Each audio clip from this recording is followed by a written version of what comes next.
Bonjour à vous, bienvenue dans cette nouvelle vidéo dans laquelle j'ai le grand plaisir de recevoir Mélissa Littenberg et Elisa. Elisa, je t'avais déjà interviewée il y a quelques temps et lorsque tu étais sur le point d'éditer ton jeu, parce que je me souviens que c'était juste avant d'avoir la réponse de...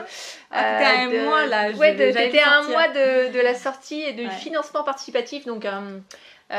puisqu'Elisa, tu es créatrice d'un jeu qui s'appelle Woody's Family et qui est un jeu d'organisation familiale pour faciliter la coopération et l'organisation et les tâches ménagères et quotidiennes du quotidien dans la famille. C'est ça. Et Mélissa, tu es coach créative, donc tu vas nous expliquer un peu plus en quoi ça consiste. C'est vrai qu'à chaque fois les gens ils disent coach créatif c'est quoi. Alors j'aime bien parce que le nom de mon entreprise, qui est très très long aussi à retenir, s'appelle Rêve, crée et transmet, parce que je pense que c'est vraiment un cycle qui fait qu'on démarre d'un rêve, ensuite on va l'amener dans la matière, dans la création, et ensuite on va transmettre, et c'est comme ça finalement que notre rêve il va prendre une forme, une trace, il va laisser une trace, et puis après c'est un espèce de cycle comme ça à l'infini. Donc coach créatif parce que j'y peux rien, c'est comme ça, c'est ma spécialité. C'est ce côté créatif aussi qui est très présent, et mon idée c'est de pouvoir accompagner les gens à... Je partage souvent le fait de réveiller un petit peu leur âme d'enfant, de se connecter à ça, parce que les rêves pour moi c'est ça. Ça vous parle aussi. Ça vient de là, et moi tout le but c'est de pouvoir aider un maximum de personnes à faire ce chemin-là. Cool. Alors, je suis vraiment ravie de vous accueillir dans cette interview parce qu'en fait, on a déjà fait quelques interviews ensemble tout à l'heure et on a parlé de beaucoup de choses, d'entrepreneuriat, de se connecter justement à ses rêves, de les concrétiser, des challenges que vous avez eu parfois sur votre chemin pour arriver à faire en sorte que votre projet prenne vie.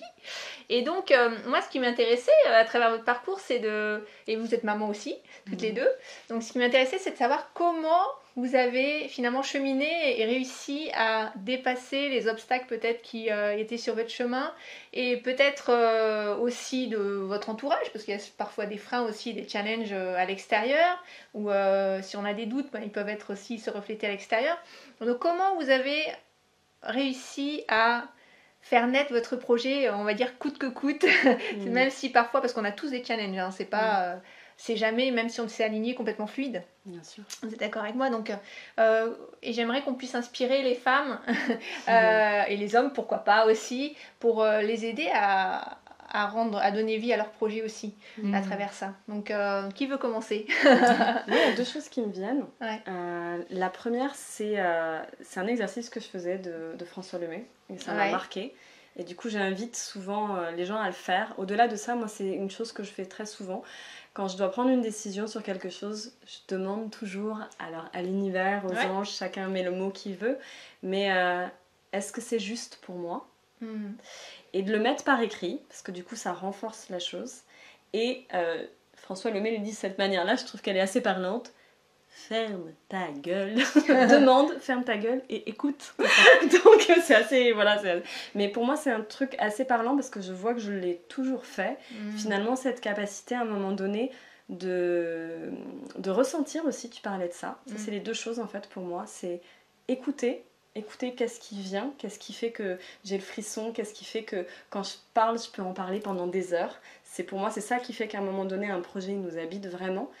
Et qu'on a envie d'aller au-delà, du coup, on se reconnecte à ça. Et pour pas laisser tomber et tout, c'est ce côté de demander des fois des validations. Et des fois, c'est pas facile aussi, parce que des fois, il y a des choses où c'est non, il faut aussi l'accepter. Et des fois, il y a des choses, au contraire, c'est oui. Et je pense que c'est cette écoute aussi, d'arriver à avoir cette écoute. Ok. Alors j'ai deux questions par rapport à ça, parce que tu titilles ma curiosité. La première, c'est quand tu dis que tu écoutes et que tu ressens, donc tu le ressens à travers ton corps, etc. Est-ce que les messages chez toi, ils viennent sous une forme particulière? Ouais. Alors moi souvent je partage d'ailleurs, il y a deux choses. La première c'est on est tous plus ou moins en PNL on dit kinesthésique, auditive ou visuelle. Moi c'est vrai que c'est souvent des choses que je vais entendre comme une petite voix intérieure. Et en même temps j'invite aussi les gens, moi je crois beaucoup à ça, aux signes. c'est-à-dire le truc qui est marqué. Et pour ça, j'ai un exemple assez parlant. J'étais dans la fonction publique et je sentais que je vibrais plus du tout là où j'étais, et puis je demandais à l'univers un signe, hein, voilà. Et un truc qui est hallucinant, à ce moment-là, j'étais sur la route, et là, je vois un panneau. Premier panneau, c'était Be Honest. C'était une pub pour du thé, et c'était marqué Be Honest. Et j'étais là. Alors, be honest, ça veut dire sois honnête avec toi-même. Et c'est vrai que je vibrais pas à fond. Donc j'étais là, ok. Et j'avais envie de prendre une décision de partir, mais je savais pas et tout ça. Et là, je vois, mais je vous mens pas, c'est vrai, hein, véridique, un panneau, c'était en pleine campagne publicitaire voilà. Et il y avait marqué le changement, c'est maintenant. Et j'étais là, waouh! Et ce jour-là, ben voilà, je suis rentrée chez moi, je suis pas repartie travailler. Ça me parle ce que tu dis, parce que moi j'ai eu la même chose il y a quelques temps, c'était quelques mois en fait, sur... il était 6h30 du matin, j'étais à Paris, tous les matins je vais marcher en fait, et je me lève souvent tôt pour aller marcher, et donc à Paris, dans le quartier où j'étais, honnêtement c'était pas le plus animé, à 6h30 du matin, il y avait rien, et tout d'un coup je vois une ambulance arriver, urgence, marqué urgence dessus, alors que je me posais une question sur la rapidité avec laquelle je devais mettre en place quelque chose. Wow. C'était juste énorme, donc c'est le même principe, donc ça me parle. La deuxième question que je voulais te poser, c'était comment...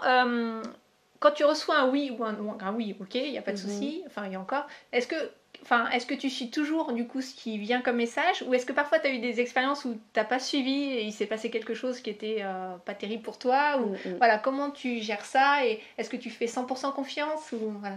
Alors non, je peux dire que même encore à l'heure actuelle, il y a des choses où je m'entête, je veux à tout prix aller dans une... Je dirais même, ça m'a appris aussi en communication non violente, on dit on va dans une stratégie. On a décidé, on a un besoin, on a identifié, on sait que... Et on a une stratégie. Et on veut, parce qu'on est... Mais on est sûr et persuadé que c'est ça, et on fait, et on fait, et on fait. Et on se prend un mur. C'est juste à un moment donné de faire, ok, bon alors je prends ce mur. Ça veut pas dire que l'élan qu'on a, il est mauvais. Mais c'est juste que c'est pas forcément la bonne stratégie. Et ça, je trouve que c'est important d'être à l'écoute de ça, parce que, et généralement, l'univers, il se débrouille pour nous mettre des choses où c'est non, ok. C'est permis. Et voilà, et tout à coup, il y a une autre porte qui s'ouvre. Et j'adore d'ailleurs ton exemple que tu donnais. Sur justement ce moment dans ton projet où finalement ça se faisait pas avec la personne avec qui tu devais faire sur les illustrations. Du coup, tu devais en fait aller et mener jusqu'au bout ce projet-là. Mais c'est juste que c'était pas avec cette personne-là, dans cette stratégie-là. Et c'est ta capacité après à dire ok. Alors ça, c'est intéressant ce que tu dis, c'est-à-dire que c'est vrai que face à des situations données, soit on peut s'entêter, soit on peut dire ok, j'y vais quand même, un peu comme la mouche qui va taper dans la vitre alors qu'il y a l'ouverture juste à côté, mais non, elle veut sortir par là. Ou alors on peut certaines personnes vont s'effondrer et dire bah finalement ça marche pas, et c'est peut-être pas... En fait, comment... Ou alors la mouche, elle s'éloigne un peu, elle prend la distance. Elle prend la distance. Mais qu'est-ce qui fait qu'à un moment on se dit... Parce qu'on pourrait très bien interpréter ça comme un signe de l'univers, entre guillemets, où c'est bah non, le projet ne doit pas se faire parce que ça s'arrête là en fait. Donc qu'est-ce qui fait la différence entre ok, j'y vais quand même et je continue, même s'il y a cet obstacle qui est juste une haie sur le chemin, on va dire, ou alors j'arrête et je me dis c'est pas le bon truc et je vais faire autre chose. Alors c'est une conviction intérieure. Moi, sur le projet, j'ai jamais douté en fait du projet. C'est-à-dire que j'étais déterminée. Alors, moi, j'avais ce mot, justement, quand tu nous as posé la question, moi, j'avais ce mot détermination. Qu'est-ce qui fait que je vais aller jusqu'au bout? C'est la détermination. C'est-à-dire que j'ai décidé de faire ce projet. Je me suis engagée envers moi-même déjà. Et je sais que c'est bon pour moi, pour l'autre qui va utiliser cet organiseur familial. Je sais que c'est un projet qui est éthique, qui est dans mes valeurs, etc. Donc, je suis déterminée. Donc, il n'y a pas trop de remise en question. Donc, en fait, tu avais une certitude intérieure. Exactement. C'est une conviction. Une conviction, quoi. Une conviction, c'était... Je suis peut-être entêtée, je ne sais pas. En tout cas, c'est une détermination. C'est-à-dire que ça ne peut pas se remettre en cause, en fait. Abandonner. Après, j'ai l'impression aussi que... Des fois, ça me parle beaucoup quand tu dis je sais que ça va servir quelqu'un d'autre. Moi, je sais, par exemple, dans le projet du livre, il y a eu un moment où c'était dur, j'avais des retours de lecture et tout ça au début sur la mise en forme. Et j'aurais pu me dire, bon, ben non, voilà, j'ai abordé un sujet et je me suis dit, bon, ben non, je vais laisser tomber, c'est trop violent. Et en fait, je pense qu'il faut avoir cette ouverture aussi de voir qu'est-ce que l'univers, mais qu'est-ce que les autres aussi vont nous dire. Là, par exemple, toi, t'as vu aussi, t'as eu des retours des gens qui t'ont dit non, c'est super puissant, c'est précieux et tout ça. Donc, t'avais une validation quand même, comme quoi le projet, il avait de la valeur, il était important, il allait servir des gens, il avait transformé la vie de personnes. Oui. Et je pense que c'est ça, c'est d'arriver à discerner quand on est sur juste une stratégie. Mais que le fond du projet, il est là, il est vraiment là parce qu'il va contribuer, il va servir. Et je pense que c'est ça, c'est d'avoir cette capacité, parce que ça, généralement, des fois, soi-même, on va se dévaloriser, et des fois, c'est des gens de l'extérieur qui vont nous dire, mais non, t'as carrément ta légitimité par rapport à ce projet-là. Alors, et ce que j'entends aussi, c'est qu'il y a une espèce de cap que vous tenez, en fait, et après, le comment on y arrive, on est plus flexible là-dessus en fait. C'est-à-dire si ça marche pas par la porte, on va passer par la fenêtre, c'est un peu ton esprit, ou par la cheminée. Mais ou dans le sens où le comment ça va se passer, je sais pas trop. Et à la limite, c'est pas très grave.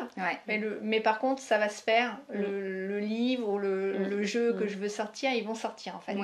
Alors, et on n'a pas fini de répondre à ta question parce que du coup, toi tu nous demandais comment même on embarquait tout ça, parce que ça veut pas dire que c'est tous les jours facile. Oui. Voilà. Ça veut pas dire... Oui, parce qu'il n'y a pas que vous impliqués dans l'histoire. Il n'y a pas que nous qui impliqués dans l'histoire. On n'est pas des célibataires toutes seules dans notre coin, sans enfants. Et c'est important de le dire parce que là, ils nous écoutent, ils disent pour eux, ça a l'air facile, quoi. Et pour nous, non. Non, c'est pas du tout facile. Alors justement, comment vous arrivez à mettre en place votre projet en faisant en sorte que la mayonnaise prenne avec la famille, avec le conjoint, avec tout l'entourage Ouais, c'est de l'endurance pour moi, j'ai envie de dire. C'est de l'endurance, c'est de la discipline. C'est tous les jours, on avance un petit peu. C'est comme quand on va faire de la musculation, quoi. On y va le premier jour, on va à la salle, on va courir un petit peu, on essaie de... on va courir un petit peu, mais oui, j'imagine. T'arrives à la maison, il n'y a rien qui s'est passé, tu vois. Tu vas y retourner le deuxième jour, troisième jour, une semaine, 2 semaines. Et au fur et à mesure, tu vas te rendre compte que oui, c'est de plus en plus facile et que les choses que tu faisais qui n'étaient pas habituelles et qui sortent de ta... parce que là c'est des choses nouvelles, on veut sortir un livre, je sors un organiseur familial, c'est nouveau, on a des contacts avec des usines ou avec des entreprises, enfin bon, il y a tout à apprendre. Et puis là je suis pas en train de vous parler de personnes qui ont déjà écrit plusieurs bouquins ou qui ont déjà sorti, qui sont déjà entrepreneurs depuis des milliers d'années. Voilà, vous êtes des personnes comme toutes les personnes qui nous regardent certainement, qui démarrent et vous êtes allés au bout de votre projet, c'est ça que je trouve beau. Donc, mais c'est ça, c'est une endurance, tous les jours on choisit d'aller un peu plus loin encore dans la choisis, ça c'est un mot que je trouve chouette parce que en fait tout dans la vie est choix quelque part. Et oui, si on veut des résultats. Après, au-delà de ça, moi ce que je trouve c'est que si on se connecte finalement à notre projet, à pourquoi on le fait, c'est ça nous amène énormément de force. Et moi à chaque fois je suis démunie parce que les moments où je suis déprimée, où je me dis non mais je vais tout laisser tomber, je pars sous ma couette. Ben non, parce que j'ai mon entourage en fait qui me dit non, tu peux pas en fait, t'as pas le droit. Et ça, moi, ça me... À chaque fois, d'ailleurs, dédicace pour mon homme. Non, mais c'est parce que je crois que c'est une des premières personnes qui croit le plus en moi, en mon projet. Parce que voilà, parce qu'il voit comment je rayonne quand j'en parle, à quel point aussi ça contribue à d'autres personnes. Et du coup, c'est ça, en fait, qui est énorme, qui nous fait abattre des montagnes, qui nous fait dépasser des obstacles. Des proches. Complètement. Oui, et d'être vraiment habité par ce qu'on a envie de transmettre au-delà de, voilà, juste un livre, tout ça. Qu'est-ce que ça va raconter au-delà de ça pour soi-même. Et moi, je crois que la fois où j'ai le plus fondu, c'est quand j'ai vu, quand tu dis l'impact, on ne mesure pas l'impact qu'on a aussi vis-à-vis de nos enfants. Oui, et à quel point c'est important. Moi, je me rappellerai toujours, quand il est venu me dire ça, j'ai dit, je vais le noter, ça va faire partie des citations. Il est venu me voir, mon aîné, et puis il m'a dit, maman, j'ai des rêves tellement grands que ça serait génial si ça se faisait. Waouh. Et quand j'ai entendu ça, j'ai dit, waouh, c'est trop bien. Et quand on fait ça, on se dit, oui, en fait, ça a du sens, en fait. Ça a du sens. Tu inspires tes enfants.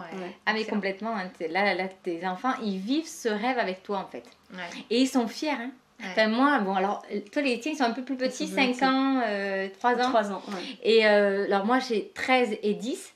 Et ils sont fiers, et là je peux pas me permettre de lâcher parce que eux ils sont dans notre bateau, quoi. Ils sont dans le même bateau et non mais ils réalisent le rêve en même temps en fait. C'est quelque chose de fort parce que tu les autorises à réaliser encore plus grand parce que mais tu te rends compte tout ce qu'on a fait là, c'est pas grand chose finalement. Toi tu peux voir encore plus grand, encore plus. Tu les autorises à rêver et c'est vrai qu'on a des discussions. Alors je t'ai entendu dire aussi tout à l'heure pendant l'interview. Ta fille, elle a des projets de chaîne, etc. Mais il y a ça. Nos enfants, ils ne parlent pas forcément de tout ce que les autres enfants parleront. Ils ont des ambitions. Et ça, c'est parce qu'on leur montre l'exemple d'oser faire quelque chose. Oui, c'est ça. Il n'y a rien de mieux que de montrer de l'ordinaire. C'est pas... En fait, c'est juste une étape après l'autre. Il n'y a vraiment rien de trop difficile finalement. C'est juste des choses nouvelles qu'on va découvrir et c'est une étape après l'autre et on y arrive, on le mange. Moi je dis cet éléphant on le mange mais une bouchée à la fois quoi. C'est ça. Okay. Voilà. Cool. Alors j'aimerais juste revenir à l'origine de votre projet parce que là on est en train de parler de la concrétisation et la façon dont on le met en place chaque jour et la détermination et ce qui nous fait vibrer au quotidien qui fait qu'on continue et qu'on mène à bien le projet, c'est l'inspiration des enfants, etc. Mais au départ, parce qu'il y a beaucoup de gens aussi qui se disent oui mais moi j'adore ces personnes, elles sont passionnées, elles ont l'air vraiment et peut-être qu'elles ont toujours été passionnées toute leur vie, etc. Qu'est-ce qui fait qu'à un moment c'est ce projet et pas un autre? Qu'est-ce qui fait que vous vous lancez? Qu'est-ce qui fait que comment vous le ressentez, matérialisez? Je sais pas comment vous connectez à ça en fait. Moi, je dirais qu'il y a... Je sais pas pour toi, mais je pense que, tu sais, il y a toujours les deux facettes d'une pièce. La part de lumière et la part d'ombre. Et j'adore ce film, Vice Versa. Je sais pas si vous connaissez. Excellent. Voilà. Et j'aime bien, je vais pas spoiler pour ceux qui ont vu le film, mettez pause, je sais pas. qui ont jamais vu le film. Voilà. Mais j'aime bien, en fait, c'est ce moment où il y a tristesse. Tristesse, on dit, elle est en train de tout faire capoter. J'ai le mot en québécois qui me vient, capoter. Enfin bref, voilà. Foirer. Voilà. Pas poliment. Et à un moment donné, en fait, ce qui se passe dans ce film, ce que je trouve beau, c'est que tout à coup, Tristesse, elle prend une belle dimension. C'est-à-dire que il se rend compte à un moment donné que parce qu'elle est passée par cette tristesse-là, qu'elle s'est autorisée à passer ça, du coup, la joie peut apparaître. Et j'ai envie de dire, pour moi, le projet du livre, il est né d'une profonde souffrance. Parce que oui, ça a été aussi des choses très douloureuses par lesquelles je suis passée. Mais parce que je suis passée par ça et que je m'en suis relevée, c'est ça qui m'a amenée à vouloir écrire, en fait. Donc, à partager après des moments beaucoup plus légers. Et de me dire, D'ailleurs, il y a très longtemps, j'ai fait un spectacle qui s'appelait Je suis née d'une guerre, mais je pense que c'est ça en fait. Ouais, excellent. Alors j'aime bien l'idée de... Effectivement, il y a beaucoup de projets qui naissent d'un vide ou de quelque chose qu'on a vécu qui est douloureux et qui fait qu'on peut transformer. Et ce qui est beau dans ce que tu dis aussi, c'est que, et on le sent pour toutes les deux, c'est que c'est pas une histoire de... Je me mets en avant à travers un livre, ou je me mets en avant à travers un jeu que je suis en train de créer. C'est je vais contribuer... Je vais à travers ça, enfin c'est presque un message que vous partagez à travers ça. C'est ça. C'est pas que du business. C'est pas la réalisation du truc, c'est pas une histoire d'ego quoi en gros. C'est vraiment je le fais pour parce que évidemment ça répond à mon besoin de me réaliser quelque part, mais aussi je le fais pour contribuer et c'est aussi pour ça que ça fonctionne parce que le coup de pouce de l'univers, je pense qu'il est là aussi, c'est qu'on vient apporter quelque chose de plus grand, on vient contribuer à quelque chose de plus grand que soi. Ouais, il y a un côté le mal a été changé en bien quoi. Ouais. Ce que j'ai traversé moi là, je peux aussi aider d'autres parents et donc je contribue et donc toutes ces années de galère elles contribuent à quelque chose. Je peux transmettre, je peux aider, enfin voilà. Oui, parce qu'on l'a pas partagé, mais Lisa aussi, toi c'est parce que tu étais dans la galère un petit peu familiale avec l'organisation, etc. Et donc ce jeu, il a transformé ta vie parce qu'il répondait à ton propre besoin en premier. Exactement. Et ensuite, tu l'as créé tu l'as vraiment matérialisé et diffusé pour qu'il aide d'autres familles. C'est ça, la détresse d'une maman qui a un rêve, un idéal, comme toutes les mamans au départ, et puis finalement qui se retrouve avec ses enfants qui dit mais je vis pas du tout ce que j'avais envie de vivre, quoi. Et là, de réaliser qu'en mettant en place des outils ludiques, on peut transformer notre vie de famille. J'ai envie de le transmettre. J'ai envie de dire que oui, c'est possible de vivre autre chose. Alors, ça va pas être le rêve tel que vous l'avez imaginé parce que vous avez des êtres humains autour de... On a des enfants qui sont plus du tout dans le même état que notre rêve. Ouais. Mais en fait, c'est plutôt de construire le rêve ensemble. Ouais. Toi, c'est quoi qui t'anime chez toi? Et puis, ensemble, on va le construire ensemble. Parce qu'un rêve, c'est qu'une personne. T'imagines bien, les enfants, ils rêveraient de jouer à la Nintendo toute la journée. Nous, c'est notre cauchemar, tu vois. Donc, on peut pas réaliser chacun notre rêve de notre côté. Et, il faut, quand on est en famille, il faut un rêve en commun, en fait. Et voilà, il faut parler. Et on va le construire ensemble, ce rêve. Ouais, cool. C'est idéal. Alors, une dernière question. Comment, du coup, vous levez les obstacles quand vous avancez comme ça sur votre projet, vos peurs en fait, vos peurs d'avancer, vos peurs, je sais pas, par exemple pour écrire un livre, si tu n'as jamais écrit de livre auparavant, tu peux avoir le syndrome de l'imposteur un peu, ou j'ai jamais écrit de livre, qui suis-je pour écrire un livre, etc. etc. Toi, ça peut être, j'ai jamais été entrepreneur de, je sais pas, sortir un jeu, ça veut dire contacter, enfin c'est un produit physique, donc j'ai jamais fait ça de ma vie. C'est un gros investissement financier. Voilà, il y a l'aspect, je suis connectée à ma vision et ce que j'ai envie de créer, et après il y a la réalité du concret, du quotidien. Est-ce que vous avez déjà eu ça ou pas, et comme peur ou comme frein, et comment vous l'avez surmonté? Alors je vais dire oui, bien sûr, bien sûr j'ai eu peur, j'ai souvent peur, c'est encore ma réalité aujourd'hui. D'ailleurs aujourd'hui, bon alors c'est différent maintenant parce que je me dis mais pourquoi, qu'est-ce qui m'emmène à avoir cette crainte, donc je fais beaucoup plus de lâcher prise, mais au départ bien sûr qu'on a peur, et je dirais que ça c'est presque une aide, alors moi, je le prenais comme un challenge, tu vois. Je voulais dépasser cette peur. Bien le côté jeu. Ludique, ouais, il y avait le côté, je veux dépasser cette peur. Je vais la traverser, quoi. Ouais. Elle est là, mais je vais la traverser parce que je veux y aller quand même. Donc, est-ce que ça veut dire que, je sais pas, tu t'es formée, tu t'es informée, tu es allée voir les bonnes personnes? Qu'est-ce qui a fait que tu as traversé ça? Je me suis fait accompagner. Ouais. Tu vois, j'ai eu les bonnes personnes qui m'ont téléphoné. Je suis allée chercher, je me suis pris un coach. J'ai investi. Les ressources. J'ai investi, ouais. Okay. Pour dépasser ces peurs. Ouais. Sinon, certainement, seule, j'aurais laissé... Ben, je sais pas parce que j'étais déterminée, mais ça aurait été très compliqué. J'aime bien cet insight où tu vas chercher la bonne ressource quand tu ne l'as pas, ou quand tu sens que tu as un blocage et que tu veux le dépasser. Oui, il faut la traverser. Ben, des fois, seule, c'est pas évident. On y va, on se fait aider, on la traverse à deux et c'est plus simple. Ouais. Même si on a la famille, en fait, parce que c'est un sacré challenge. C'est vrai qu'on a un investissement de temps, d'énergie, et puis financier. Oui, voilà. Puis vous n'aviez pas les ressources financières, vous êtes allé chercher, vous avez fait du financement participatif. Oui, on a vendu notre maison, parce que ça ne suffisait pas. Non, on a vendu notre maison. C'est un gros engagement. Et en attendant de vendre notre maison, oui, il y a un financement participatif qui nous a aidés. Donc oui, on était très engagés. Et moi, j'avais cette responsabilité, quoi. Donc il fallait que ça marche. Il fallait que ça marche avec les parents, que j'arrive à communiquer, tout ça. On apprend, on se découvre. Clairement. Alors, ce qui est extraordinaire dans ce voyage, dans cette aventure, finalement, c'est qu'on se découvre tel qu'on ne l'imagine pas. Oui, parce qu'en vrai, on a un petit boulot pépère. Toi, tu es dans le public. Moi aussi, j'étais en centre de loisirs, etc. Donc, on a nos petites habitudes, on fait des choses, mais on ne découvre pas du tout le potentiel qu'on a. Vous avez découvert votre extraordinaire... Je vais inventer un mot. Votre extraordinaireté. Extraordinaireté. Oui, et puis on n'a pas fini. Parce qu'on se trouve à faire des choses qu'on n'a jamais fait. Et donc à se découvrir dans des domaines qu'on ne connaissait pas. Ouais, c'est ça. Et toi, Mélissa? Moi, il y a une chose qui m'a marquée dans cette aventure du livre. Alors, il y a deux choses. Il y a une énergie, moi, que j'ai observée dans la créativité. C'est cette notion de se donner du temps, de se laisser du temps, et de voir que les choses, elles prennent forme et qu'elles vont s'assembler au fur et à mesure. En fait, tu poses un pied et puis il y a des choses qui s'assemblent. Et moi, je vois que il y a eu des étapes comme ça. Il a fallu que je laisse un petit peu infuser les choses. Et puis après, c'est magique de voir que les choses s'assemblent aussi dans le temps qui est juste. Voilà, donc c'est vraiment cette patience-là.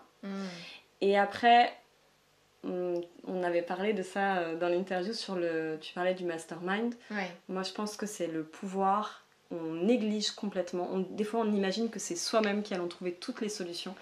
Et ben non, moi, ce livre-là, il est des solutions de plein de personnes qui ont été autour de moi, qui m'ont guidée, qui m'ont nourrie, qui m'ont inspirée, qui m'ont dit tiens, ça tu devrais essayer, tiens, ça t'as pas pensé. Parce qu'on n'a pas toutes les solutions soi-même. On a une partie, mais on n'a pas toute la partie. Donc je pense qu'il y a l'univers pour moi qui va aussi aligner un peu les choses au fur et à mesure, qu'il faut juste être patient, que les choses elles vont arriver au bon moment.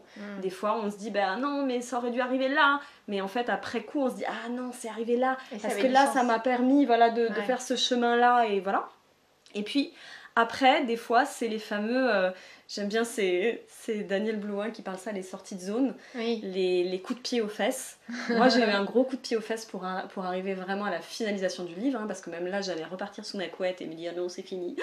Et d'avoir eu des personnes ressources, soit pour m'encourager, soit pour me dire tu devrais tenter ça, tu devrais le faire, voilà c'est ça. Et moi j'ai envie de vous dire entourez-vous aussi des bonnes personnes autour de vous et créez un entourage où restez pas juste avec votre projet dans votre coin, genre c'est moi qui vais le mener jusqu'au bout, parce que c'est en parlant que tout à coup il y a des solutions qui arrivent et des choses auxquelles vous n'aviez même pas.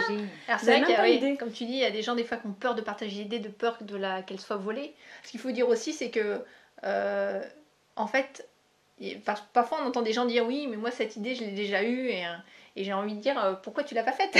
Parce qu'en réalité pour mener un projet jusqu'au bout il faut avoir l'énergie et il faut que ce soit vraiment inspirant et aligné et il y a peu de gens en fait qui parfois on a tous des idées mais de là à la mettre en pratique ça demande une énergie différente et donc c'est pas parce que vous allez la partager en clair que vous allez vous la faire shipper entre guillemets ou les idées appartiennent vraiment voilà à personne. Elle ne sera jamais faite comme vous. Ouais, à sa façon voilà. Et puis pour moi ça fait vraiment partie du processus créatif. Je me rappelle au tout début que j'avais ce projet de spectacle Je suis née d'une guerre et puis j'étais là avec mes textes et puis je restais là et je me rappelle c'est un ami qui m'a dit et pourquoi tu fais pas une lecture?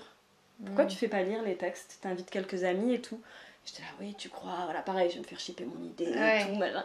Mais en fait, le moment d'avoir fait ça, d'abord c'était une grosse sortie de zone pour moi. C'était aussi se montrer. Mais le fait de faire ça, du coup, ça a créé des interactions. Par contre, je mets en garde les gens parce que je pense qu'il y a à sentir le moment où c'est juste de le faire. Parce que des fois, quand le projet il n'est pas suffisamment solide, le fait d'en parler aux autres, si vous êtes bourré de peur, alors là, peut-être ça va projeter les peurs des autres, et du coup, ça va déstabiliser dans le projet. Donc, il y a le moment où il faut être sûr qu'on a bien planté les graines, le terreau, il y a des petites pousses, et là, il faut partager. Il ne faut pas juste rester entre ces quatre murs avec pour avec permettre à la plante de grandir plus qu'elle n'est aujourd'hui de sa taille actuelle. Ok, top, merci beaucoup, c'était super inspirant. J'espère que ça vous a vraiment aidé à voir comment vous pouvez vous aussi mettre en place votre projet, comment vous pouvez faire naître votre idée et vous connecter à ce qui fait sens pour vous pour créer ce qui compte dans votre vie. Et si vous avez aimé, un super pouce, vous pouvez aussi partager avec vos amis, votre entourage. Et puis nous laisser des questions dans les commentaires si vous avez envie aussi. Et on vous dit à très vite. À très vite. À très vite. Bye. Bye.